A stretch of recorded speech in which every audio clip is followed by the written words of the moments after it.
Aloha gang, what's up? This is John Camacho from Kawela Motors once again. Today we are going to dive across the pond. We are going to go from electric motion to Riehu. We're going to go and review the Ultra B. Now stick around, let's get it done.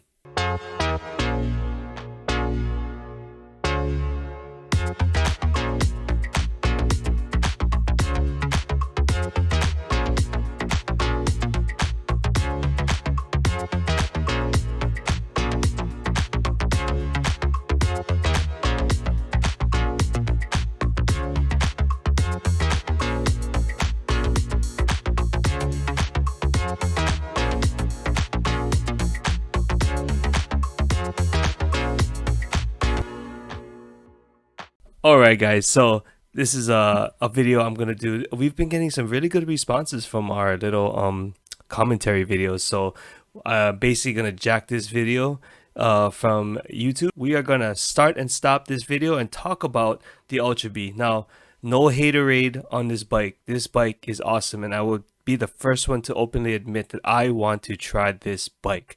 But there are a few things that I think we're gonna have to look at that are similar to the Light B, which I already know is going to be an upgrade. Whatever this bike comes in at a price point, I already know it's going to have its share of upgrades to make it what it potentially could be. So with that being said, let's get into it. Let's start the video and we'll go through it as it shows.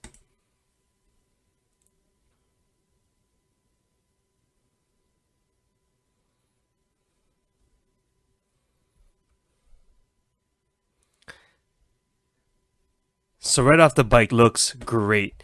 I mean, upgraded forks. I don't think I need the lights or whatever, but it has a bigger headset. It has a upgraded controller, as we can see right there. I can't tell what's in there, but it's definitely larger than even the X controller. And now we have a 74 volt, 55 amp hour battery, which to my calculations, what is it? 74 times 55 is 4,070 watt hours. That in itself is amazing. I gotta say, hands off to them. That's great. And I know they're gonna make a bigger one. Guarantee they're gonna take this cavity and fill it with some lipos, and they're probably gonna get a 74 volt 80 amp hour battery or something crazy like that. It can be done. And then from this view you can see they have a brace, what seems to be a brace. I don't see the welds like I see here, but I see a brace to support the slightly larger frame, which is also a benefit. Now the controller, will it put out as much as a BAC 4000 or an 8000 or a nuclear controller? Time will tell on that, but I feel like it's not going to be as high performance as any of those, and that is also going to be the one reason, first thing to change. If they did go with the controller, like this design, I don't understand why they put the controller in the front. I never understand why the controller goes in the front, gets caked with mud, is super susceptible to getting rocks and hit and all that stuff, but they've been doing okay. But with a bigger bike, I would think they would have room to put it in the back. But let's go on with the video and we'll see what that looks like. Upgraded shock, that's cool. And there's a few things about the pegs too, but we'll go over that. Here, the drive. The motor seems to be the same size. I can't say for sure if it is, but as we'll see in another video, this is still the belt drive. So the belt drive is going to come stock. That's going to be another upgrade that will need to be done right off the bat if you are going to mess with more power and a controller. And I actually, even if you don't mess with more power and a controller, I think it's been proven that the chain drive for the primary drive is a lot safer bet for off-road riding.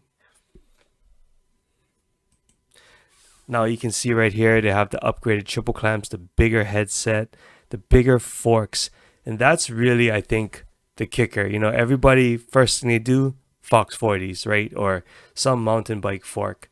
And that's, you're looking at already $1,500 to $1,800. just as that upgrade. Now with this, you won't have to. That is going to be a good fork for this bike um, stock. And that's awesome. The shock looks like it's upgraded as well. And this bike is supposed to be rated at about 180 pounds. So the upgraded fork and the shock will actually do well. I don't think it'll be oversprung or it'll be too big for the bike because I believe the bike would be more proportioned. Of course, you get the nice Surron seat that I love so much. I even love the Light B seat. I just can't get with it because to me the seat is out of position. But with this, it's further back. You can get up nice and on top of the battery. Unlike the Light B where you're basically you gotta upgrade your seat to sit on top of the battery. So this is great stock, but you will have to take off your seat to take out the battery. Not going to be as quick of a change for battery swapping, but it's still quite fast. Or does the seat come up with the top cap? It actually might come up with the top cap. We'll see. It's one thing I did want to point out too, bigger rotors for the front and rear. Awesome. Don't have to upgrade your brakes. That's going to come with the bike as well. But the one thing I know people will change, and it's might be the first thing before anything else actually. 1919. I guarantee they're going to step up to a 21 in the front, relace the wheels or buy new wheels, and then you're going to have to go to an 18 in the back for a tubeless or for a gummy tire or even a trials tire maybe. I think in another angle, the swing arm is big enough to support that. And of course, we may or may not have to use the extensions. I don't know if this swing arm is long enough and feels good, or if the extensions would still help. That's a cool thing. But another thing I wanted to point out was these pegs, these Packer pegs. I was always curious about these pegs and wondered how they would work in off-road situations. And if you can imagine with me, say you're in a rut where the rut goes all the way up to the wheels and your pegs are folded and you got no way to weight the bike. Either you put a knee and stand, or stand on your seat and have kind of an awkward placement, or you put your foot on this peg and get some traction in some really, really, really weird situations. I don't know if it's going to work, but it's just a theory that I thought might be cool to play around with if you have them, you know? The seat looks great. And here you go. See, when they cut away to the seat, there's a space here. I don't know what that plate is for, but couldn't we have put the controller up there? I mean, couldn't we have gotten rid of this this box up in the front and put the controller here? Maybe that's a better option.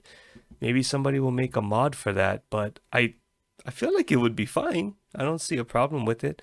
Other bikes, the controllers are tucked away in the back, and they're pulling way more kilowatts of power through their controllers, like a Volto controller. So I don't see what the problem would be.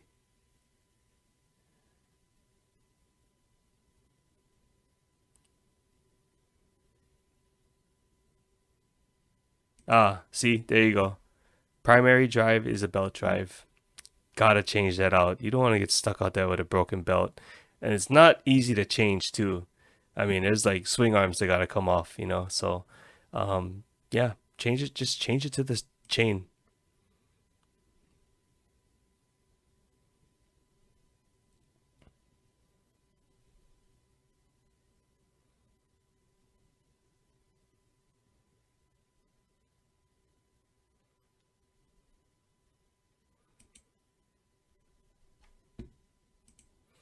This is a good, I can't see I didn't see a good angle from the back, but hard to tell if you're gonna have enough room for a bigger rear wheel without any modification.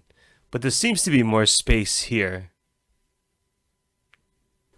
All right, adding to a few other things about the Ultra B, I had to go back and actually redo this because I missed a few things that after watching the video I felt was important to notice. So just looking at the stat sheet right here, basically it's almost, I would say, double what you get. So if when I look at the stock Light B newton meters of torque. I believe it's 250, and as you can see right here, the rated torque for the Ultra B is 440.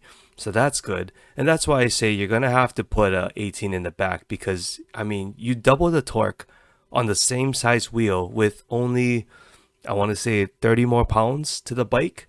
That's not gonna go over very well. So I mean, you probably do want to upgrade your tires definitely for a wider tire. You might not have to mess with the gearing as much. With putting a bigger sprocket like a 50 tooth sprocket or whatnot, the stock gearing might actually be good as is, and hopefully it is. And then of course you have 12.5 kilowatts of power. The stock Surron light be maxed out at what, 6. So there you go. You're looking at double, and 85 kgs. That's about 180 pounds. So yeah, you're definitely a bit heavier, but I think for the way the bike is sized, it's probably not going to be an issue. It's yeah, probably not going to be an issue at all. So that's a cool thing just to point out last minute. So obviously this is all in Chinese, and I did see another picture where it was translated, but I can't seem to find it for some reason. But I from what I remember reading in that English translation is that this right here is a onboard charger, and that is why you don't have that space there. It's cool to have an onboard charger. I think it's because they want this bike to be like road legal and stuff. How it's going to be road legal in the US, I'm not exactly sure. I know China and Europe have much different rules. I'm not sure if it's going to translate to the US. I hope it does.